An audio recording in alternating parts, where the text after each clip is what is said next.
Hello my dear students, कैसे आप लोग students. Welcome to our YouTube channel Alok professionals. Students, हम लोग BCom first year second semester का एक बहुत ही important subject income tax cover कर रहे थे और इनकम टैक्स में हम लोग कवर कर रहे थे उसका एक बहुत ही इंपॉर्टेंट चैप्टर जिसमें आपके एग्जाम में बार बार क्वेश्चन आता है, इनकम फ्रॉम सैलरी। ओके, वैसे ये जो इनकम टैक्स है स्टूडेंट्स, ये कुछ लोगों का as per the new education policy second semester में, कुछ लोगों का ये थर्ड सेमेस्टर में, कुछ लोगों का फिफ्थ सेमेस्टर में। जिसका जो भी सेमेस्टर में ना, आप जिस भी टाइम पे ये सेमेस्टर में ये देख रहे हो, ये आपके लिए पूरा का पूरा एप्लीकेबल है। विथ अमेंडमेंट सब कुछ ये हो चुका है, ठीक है। तो अगर आपको इनकम टैक्स अच्छे से पढ़ाई करना है तो इस चैनल पे रेगुलरली हमने इनकम टैक्स का एक पूरा का पूरा प्लेलिस्ट बना के रखा है, पूरा का पूरा सिक्वेंशनली हम लोग वीडियोज अपलोड कर रहे हैं।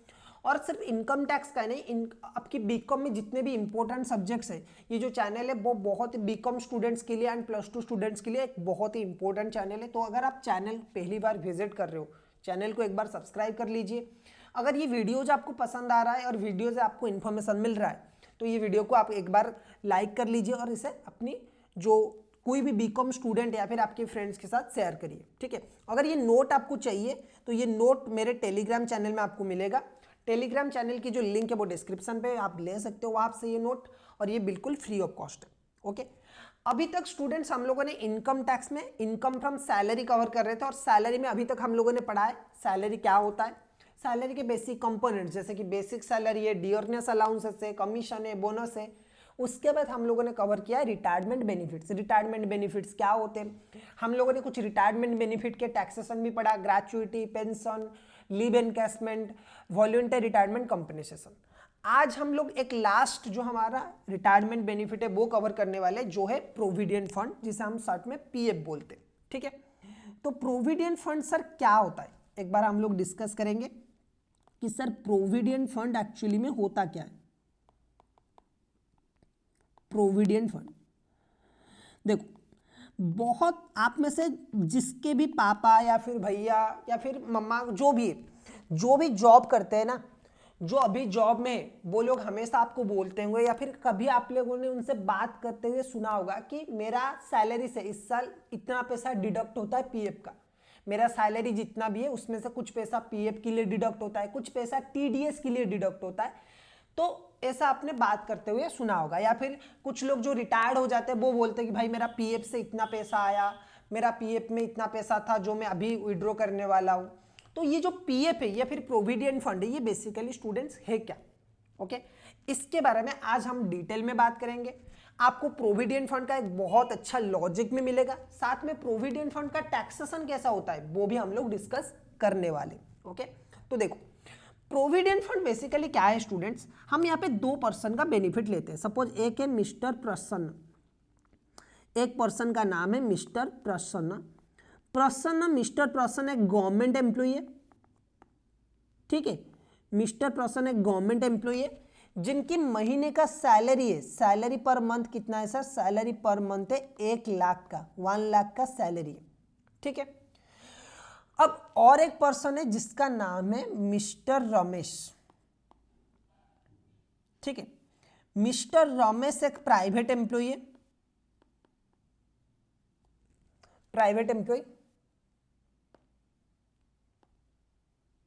और इसकी सैलरी जो है वो कितना है सर, इसकी सैलरी है 30,000 पर मंथ।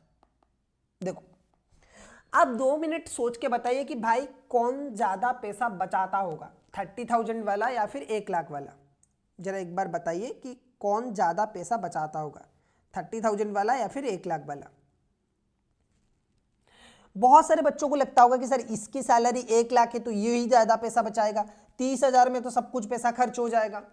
30,000 में कोई कैसा पैसा बचा सकता है, फैमिली का खर्चा है, बच्चों की पढ़ाई है, ठीक है, राशन वगैरह है, आजकल इतना महंगा हो चुका है राशन। तो 1 लाख वाला ज्यादा पैसा बचाता होगा। मैं एक बात बोलूं स्टूडेंट्स, अगर हम सिंपली देखें ना तो ना तो ये ज्यादा पैसा बचाता होगा ना तो ये ज्यादा पैसा बचाता होगा। क्योंकि हम इंडियंस की एक आदत है कि जैसे हमारी इनकम बढ़ता जाता है साथ में हमारी एक्सपेंडिचर भी बढ़ता जाता है, ठीक है। अगर हम आज 30,000 कमा रहे तो हमारी एक्सपेंडिचर 30,000 के बराबर है।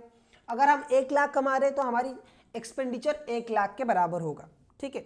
सो ये हमारी बचपन से आदत है कि हम लोग सोप में ज़्यादा बिलीव करते हैं, सोबाजी हम लोग ज़्यादा करते हैं कि अगर हमारे पास 2 लाख है तो उसमें हम एक बाइक खरीदेंगे 2 लाख वाला। अगर हमारे पास अगर हमारा सैलरी 10,000 का है या फिर हमें कॉलेज स्टूडेंट है तो हमें आईफोन चाहिए, बिना आईफोन के हम लोग फ़ोन यूज़ नहीं करेंगे। अगर हम कॉलेज में पढ़ रहे हैं, पापा की अच्छी खासी जॉब है तो हमें एक बाइक चाहिए जिसमें हम लड़की को बिठा के घुमा सकते हैं, ठीक है। तो ये हमारी बेसिकल मतलब फीचर है कि हमें सोप करना है। ये सिर्फ आप नहीं हो, बच्चे नहीं है, यंग जनरेशन नहीं है, जो बूढ़े, जो नॉर्मल जॉब करते हैं, सब लड़कियों में, सब में वही है कि अगर सामने वाले ने पड़ोस वाली ने अगर 1 लाख का नेकलेस खरीदा है तो मैं 1.5 लाख का खरीदूंगा, चाहे पति के पास वो पैसा हो या फिर ना हो। तो ये जो होता है ये चलता रहता है इंडियंस में। तो इंडियंस में सेविंग कल्चर बिल्कुल अवेलेबल नहीं। हम इंडियंस के दिमाग में ये कभी नहीं आता कि भाई अगर इनकम बढ़ रहा है तो हम सेविंग्स में ज़्यादा फोकस करें और खर्चे कम करें, ठीक है। तो इस वजह से गवर्नमेंट ने क्या किया, गवर्नमेंट ने ये देखा कि भाई इंडियन लोग क्या करते हैं, पैसा सेव नहीं करते, बाद में बूढ़े होने के बाद हमारे ऊपर बोझ बन जाते, और इसी वजह से इंडिया की जो पॉवर्टी लाइन है वो बहुत ज़्यादा है, इंडिया की लोगों की जो लाइफस्टाइल है वो मतलब स्टैंडर्ड ऑफ लिविंग है वो लोअर है। तो हमें कुछ करना चाहिए। तो इनकम टैक्स गवर्नमेंट ने क्या बोला, ये प्रोविडेंट फंड वाला कंसेप्ट पहली बार इंट्रोड्यूस किया था। ये कॉन्सेप्ट का मेन लॉजिक क्या है सर, कि अगर मिस्टर प्रसन्न की सैलरी सपोज 1 लाख है ना, तो उसे पूरा 1 लाख मत दो, उसमें से सपोज 10,000 एग्जाम्पल के लिए 10,000 माइनस कर लो, 10% माइनस कर लो, बाकी 90,000 उसे क्या करो, आप प्रोवाइड करो। अब ये 90,000 देखो, जिसकी 1 लाख की खर्चा है ना, मतलब जो 1 लाख सैलरी लेता है ना, अगर 10,000 उसकी सैलरी आप रिड्यूस करवा लोगे तो उसके लिए कोई मतलब दुनिया में भूचाल नहीं आ जाएगा, ठीक है। कुछ एक्स्ट्रा खर्चा था, जो कुछ अननेसेसरी खर्चा था वो कर रहा था, वो अब बंद हो जाएंगे, ठीक है। तो ये गवर्नमेंट का कॉन्सेप्ट था कि भाई देखो आप क्या करो, पूरा सैलरी उसे मत दो, आप इससे ये जो सैलरी है ना इसे क्या करो, एक फंड में डिपॉजिट कर लो, एक फंड में क्या करो, ये सैलरी डिपॉजिट कर लो। लेकिन सर कोई एम्प्लॉय क्यों ये एग्री करेगा कि मेरा सैलरी का 10% मैं किसी ऐसे जगह पे जमा करूं जबकि वो इनकम मेरा है, मैंने मेहनत किया है।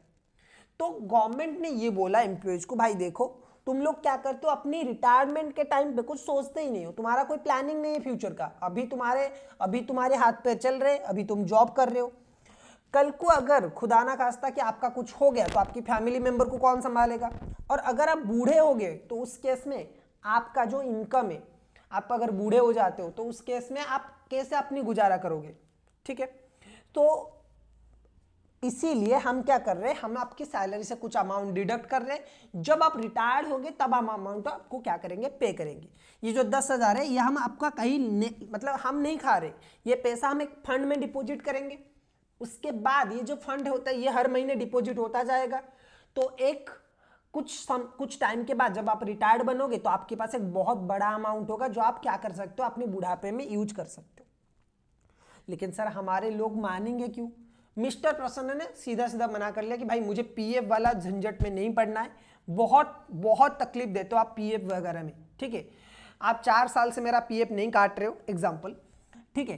तो इन्होंने बोला कि नहीं मुझे पीएफ वगैरह में नहीं पड़ना है, बस मेरा जो 1 लाख का सैलरी है वो मुझे आप इन हैंड दे दीजिए, उसके बाद कैसे सेविंग करना है वो मैं सोच लूंगा। तो गवर्नमेंट ने बोला देखो भाई अगर तुम ये 1 लाख रुपए ले लेते हो ना तो इसके ऊपर तो तुम्हें टैक्स देना है, हम तुम्हें क्या करेंगे, डिडक्शन देंगे, हम तुम्हें एक डिडक्शन देंगे कि तुमने जो भी अमाउंट कंट्रीब्यूशन किया है 1 लाख के ऊपर हम तुम्हें टैक्स नहीं देना है, तुम्हें क्या करना है, अगर तुमने 10,000 कंट्रीब्यूशन किया है तो तुम्हें 90,000 के ऊपर सिर्फ टैक्स देना है, ठीक है। 80C में हम क्या करेंगे, आपको एक सेक्शन है सेक्शन 80C, उसमें हम आपको क्या करेंगे, डिडक्शन देंगे, डिडक्शन अंडर सेक्शन 80C। इसमें हम आपको 1.5 लाख का, उसमें हम आपको क्या करेंगे, एनुअली 1,50,000 का डिडक्शन देंगे। प्रसन्न जी फिर भी खुश नहीं है कि भाई नहीं नहीं नहीं, बुढ़ापे में पैसा मिलेगा, अभी थोड़ा सा एंजॉय कर लेता, अभी क्यों करूंगा ऐसा पैसा, और इतना छोटा पैसा में क्या होगा। फिर गवर्नमेंट ने बोला कि भाई अगर ऐसा तुझे लग रहा है कि छोटा पैसा है ना, एक काम करते, तूने 10,000 कंट्रीब्यूशन किया है, अब हम भी 10,000 कंट्रीब्यूशन करेंगे, सिमिलर अमाउंट, तूने जितना कंट्रीब्यूशन किया है उतना हम कंट्रीब्यूशन करेंगे, सिमिलर अमाउंट का 10,000 का। अब तो खुश हो जा भाई। अब प्रसन्न थोड़ा सा खुश हुआ कि भाई हाँ आप भी कंट्रीब्यूशन करोगे, मैं भी कंट्रीब्यूशन करूंगा, लेकिन सर बैंक में रख दा, एफडी कर लेता तो इंटरेस्ट तो आ जाता। गवर्नमेंट ने बोला वो भी हम कर लेते, ये जो तेरा 20,000 हर महीने डिपॉजिट होगा, इसमें हम 8% का इंटरेस्ट देंगे, या फिर मार्केट में जो बेस्ट रेट चल रहा है उसका इंटरेस्ट देंगे। 8% तो अभी चल रहा है, ठीक है। 8% फिक्स नहीं है, जो भी इंटरेस्ट मार्केट में मतलब अच्छा जो इंटरेस्ट चल रहा होगा ना, वो हम आपको देंगे। फिर भी प्रश्न बोल रहा है कि सर जब मैं रिटायर्ड होऊंगा तो कितना पैसा मिलेगा? तो गवर्नमेंट बोला कि मतलब गवर्नमेंट का कोई एम्प्लॉय बोला कि भाई 1 करोड़ से 2 करोड़ तुझे मिलेंगे। अब खुश, सपोज तुझे 2 करोड़ मिलेंगे एग्जाम्पल के लिए, ठीक है। प्रश्न वाला क्या फायदा है? 2 करोड़ मिलेगा, इसमें से तो 40% आप ले लोगे, टैक्स लोगे, 30% सरचार्ज लोगे, और भी एक्स्ट्रा है, ये तो टैक्स में पूरा का पूरा पैसा चला जाएगा। गवर्नमेंट ने बोला तुझे और एक बेनिफिट में देता हूं, देख अब तू पूरा खुश हो जाएगा कि ये जो भी पैसा मिलेगा ना, इसमें कोई भी टैक्स नहीं लगेगा, ठीक है। ये पूरा का पूरा पैसा क्या है? एग्जेम्प्टेड है। सही है सर, बिल्कुल। तो देखो ये है प्रोविडेंट फंड का कंसेप्ट। प्रोविडेंट फंड में क्या होता है कि एम्प्लॉयर, गवर्नमेंट का एग्जांपल यहां पे मैं ले रहा हूं, लेकिन employer and employ, employer and employ ये दोनों क्या करते हैं? कॉमन फंड में कंट्रीब्यूशन करते हैं। उस फंड में जो भी पैसा डिपॉजिट होता है उसमें इंटरेस्ट भी मिलता है, और जब एंड का आता है ना, जब आप रिटायर्ड हो जाते हो तो विड्रॉ जब करोगे ना, वो पैसा एग्जेम्प्टेड भी होता है। कुछ केस में वो टैक्सेबल है, लेकिन मैक्सिमम केस में वो एग्जेम्प्टेड है। सही है सर, बिल्कुल। अच्छा, मिस्टर प्रसन्न ने फिर दिमाग लगाया कि अगर इतना बेनिफिट मिल रहा है तो मैं एक काम करता हूं, मैं 10,000 क्यों कंट्रीब्यूशन करूंगा, मैं तो 50,000 कंट्रीब्यूशन करूंगा, आधा सैलरी पूरा कंट्रीब्यूशन कर लूंगा। चाहे मुझे भले ही मुझे क्या करना चाहिए, भले ही मुझे गरीब की तरह रहना है, लेकिन मुझे क्या करना है? फ्यूचर के लिए पैसा बचाना है कि मेरा जो बेटा आएगा या फिर मेरा जो बेटी होगी वो क्या करेंगे? इंजॉय करेंगे, ठीक है। अगर 10,000 डिपॉजिट करके 2 करोड़ मिल रहा है तो मैं 50,000 डिपॉजिट करूंगा, मुझे 10 करोड़ मिलेगा। गवर्नमेंट ने बोला कि भाई हमने जो ये स्कीम निकाला है ना, ये टैक्स प्लानिंग के लिए नहीं निकाला है कि आप हमें ही चूना लगाओ, हमने निकाला है ताकि आप क्या कर सको, कुछ अमाउंट अपने फ्यूचर में अपनी फैमिली के लिए, आपके लिए सेव करके रख सको। तो एक सर्टन परसेंटेज तक ही हम क्या करेंगे? कंट्रीब्यूशन अलाउ करेंगे, उसके बाद अगर कंट्रीब्यूशन कर रहे हो तो वो टैक्सेबल है, ठीक है। तो ये है सिंपल लैंग्वेज में स्टूडेंट्स प्रोविडेंट फंड का कंसेप्ट। अब एक बार चलिए और हम देखते हैं कि हमारा जो नोट है उसमें क्या उसका टैक्सेशन दिया हुआ है। देखो प्रोविडेंट फंड जो स्टूडेंट है ना, वो 4 टाइप के, एक है स्टैट्यूटरी प्रोविडेंट फंड, एक है रिकॉग्नाइज प्रोविडेंट फंड, एक है ऑन रिकॉग्नाइज प्रोविडेंट फंड, और एक है public provident fund. One is SPF, statutory provident fund, one is RPF, recognized provident fund, another is unrecognized provident fund, और एक है public provident fund. So हम इसे डिस्कस करेंगे ऐसे कि मेंटेन बाई, मतलब ये जो स्टैट्यूटरी प्रोविडेंट फंड वो मेंटेन कौन करता है? एम्प्लॉयर अगर कंट्रीब्यूशन करता है तो उसका क्या होगा? इंटरेस्ट जो मिलता है एम्प्लॉयर कंट्रीब्यूशन के ऊपर उसका क्या होगा? एम्प्लॉय कंट्रीब्यूशन का क्या होगा? इंटरेस्ट ऑन एम्प्लॉय कंट्रीब्यूशन क्या होगा? और जब बैलेंस आप विड्रॉ करोगे तो उसका क्या होगा? ठीक है, तो चलो देखो। अच्छा, पहले बात करते हैं एसपीएफ का। एसपीएफ कहाँ पे सर यूज होता है?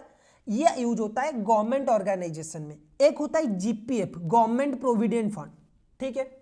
तो ये जो गवर्नमेंट प्रोविडेंट फंड है ये गवर्नमेंट एम्प्लॉइज के लिए एप्लीकेबल होता है। बहुत सारे गवर्नमेंट ऑर्गेनाइजेशन है वहां पे भी एप्लीकेबल होता है, और इन दोनों का ट्रीटमेंट ऑलमोस्ट सेम है। या तो जीपीएफ भी हो सकता है गवर्नमेंट प्रोविडेंट फंड, या फिर वो स्टैट्यूटरी प्रोविडेंट फंड भी हो सकता है। दोनों का ट्रीटमेंट सेम ही है। Maintain by government organisation. Employer का जो कंट्रीब्यूशन है, देखो एम्प्लॉयर ने जितना भी पैसा दिया यानी कि गवर्नमेंट ने जितना पैसा दिया है वो पूरा का पूरा एग्जेम्प्टेड है। इंटरेस्ट ऑन एम्प्लॉयर्स कंट्रीब्यूशन, ये भी भाई पूरा का पूरा एग्जेम्प्टेड है। एम्प्लॉय के पैसे जितना भी कटा है ना सैलरी से, उसका डिडक्शन मिलेगा 80C में। 80C में आपको डिडक्शन मिलेगा मैक्सिमम 1.5 लाख का।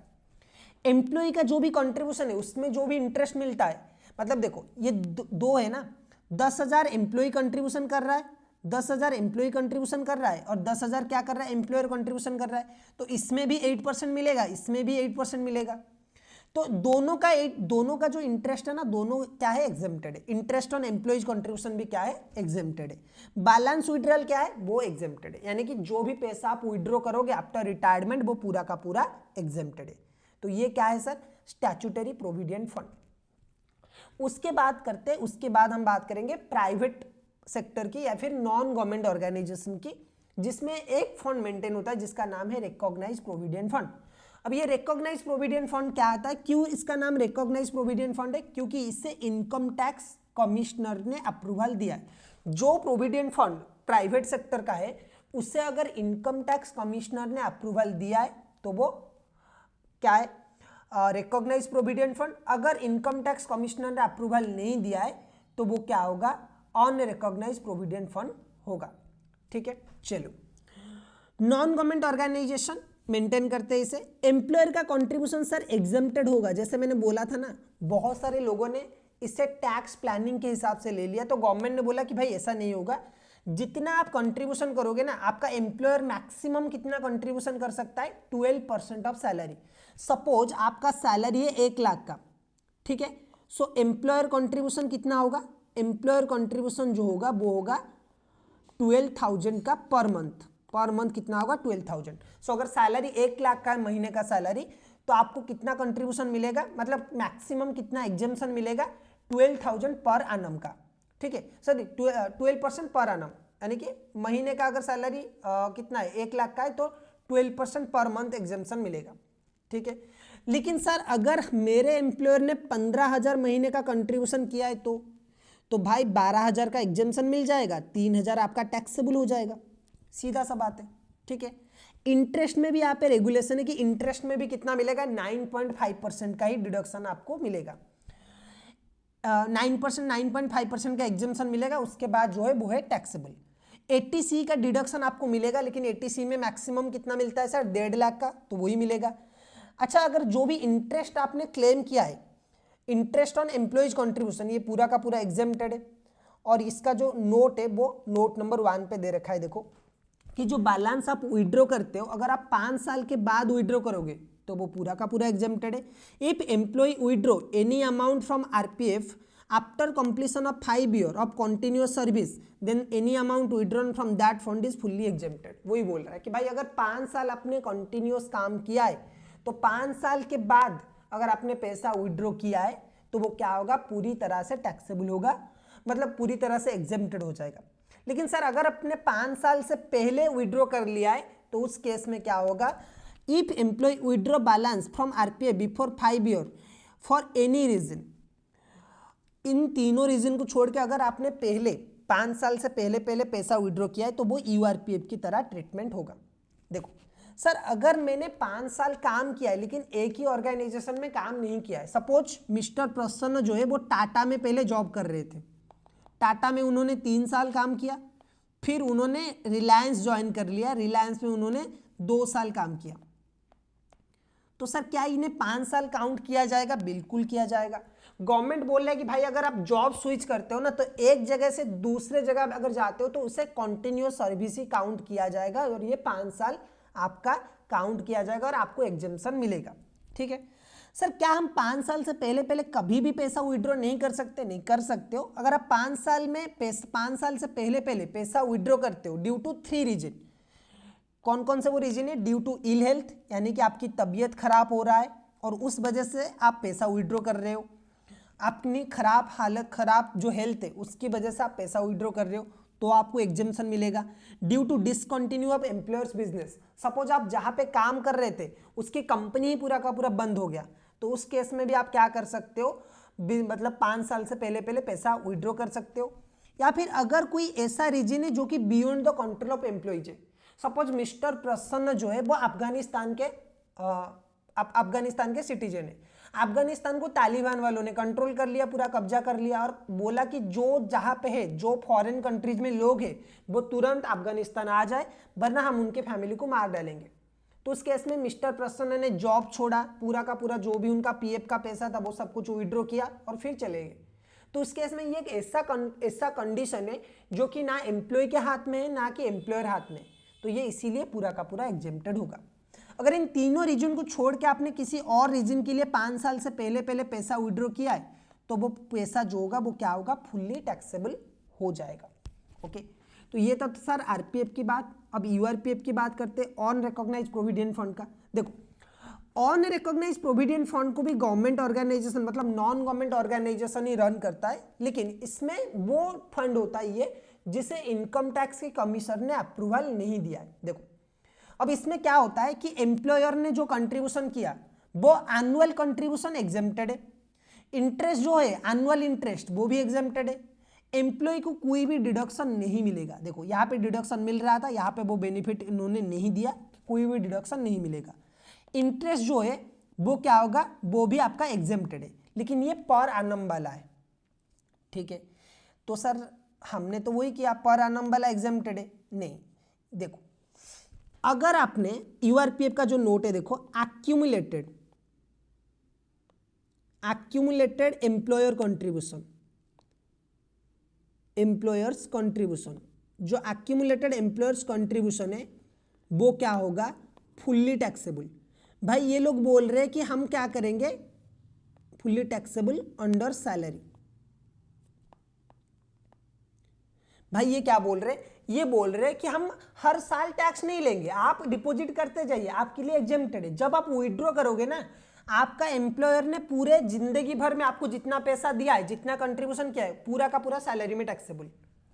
एक्यूमुलेटेड इंटरेस्ट, ठीक है, on employers contribution, accumulated interest on employers contribution, ये भी क्या होगा सर, ये भी पूरा फुल्ली टैक्सेबल है अंडर दैट सैलरी, ठीक है।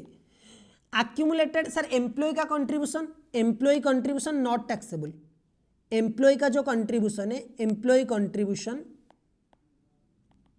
ये क्या होगा, नॉट टैक्सेबल है,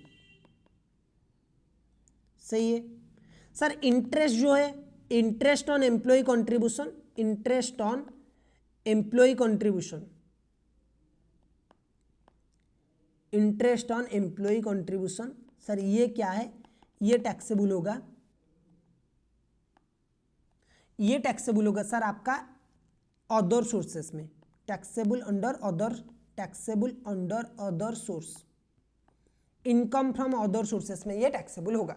सो देखो ये बोल रहे कि भाई हम एनुअली टैक्स तो नहीं लेंगे, लेकिन जब आप पैसा विड्रॉ करोगे तब हम आपसे टैक्स लेंगे, ठीक है। एम्प्लॉयर का जो कंट्रीब्यूशन है वो फुल्ली टैक्सेबल होगा सैलरी में, एम्प्लॉय जो इंटरेस्ट मिलेगा वो भी सैलरी में पूरी टैक्सेबल है, आपको डिडक्शन कुछ भी नहीं मिलेगा। एम्प्लॉय का जो कंट्रीब्यूशन है, जो उसमें जो इंटरेस्ट मिलेगा वो टैक्सेबल होगा under that income from other sources. Sir इसके बाद एक और प्रोविडेंट फंड है जिसका नाम है पब्लिक प्रोविडेंट फंड, जो है पीपीएफ। भाई जो लोग जॉब नहीं करते ना, उन लोगों के लिए ये फंड है, जो लोग जॉब नहीं करते उन लोगों के लिए ये फंड है कि आप चाहे तो अपना पोस्ट ऑफिस में या फिर कोई भी बैंक में एक पीपीएफ ओपन कर सकते हो, पब्लिक प्रोविडेंट फंड अकाउंट, जिसमें जो जनरल पब्लिक होते हैं उनके लिए एप्लीकेबल होता है। ऑब्वियसली कोई मालिक नहीं है, मतलब आप जॉब नहीं करते, तो इसलिए एम्प्लॉयर का जो कंट्रीब्यूशन है यहाँ पे कुछ नहीं मिलेगा, इंटरेस्ट भी कुछ नहीं मिलेगा। लेकिन आपने जो भी पैसा कंट्रीब्यूशन किया है, सर मैक्सिमम हम एक साल में कितना पैसा ले सकते हैं, 1.5 लाख का, आपको पूरा का पूरा एटीसी में डिडक्शन मिलेगा। जो भी आपका इंटरेस्ट होगा वो पूरा का पूरा एग्जेम्प्टेड है, और जो आपने बैलेंस विड्रॉ किया वो भी क्या होगा, पूरा का पूरा एग्जेम्प्टेड है, ठीक है। सर यहाँ पे जो 12% ऑफ सैलरी लेना है, सैलरी का मतलब क्या है, सैलरी का मतलब में मैं अगर बताऊँ आपको, सैलरी क्या है, salary equal to basic salary है प्लस डीए है, DA forming part of retirement benefit plus commission, ठीक है, बेसिक डीए एंड कमीशन, सही है सर, सही है। तो यहां तक था सर हमारा प्रोविडेंट फंड का कंसेप्ट। होपफुली ये वीडियो आपको पसंद आया होगा, वीडियो पसंद आया तो वीडियो को लाइक करिए, चैनल को सब्सक्राइब करिए। मिलेंगे और एक नए वीडियो में, टिल देन कीप लर्निंग।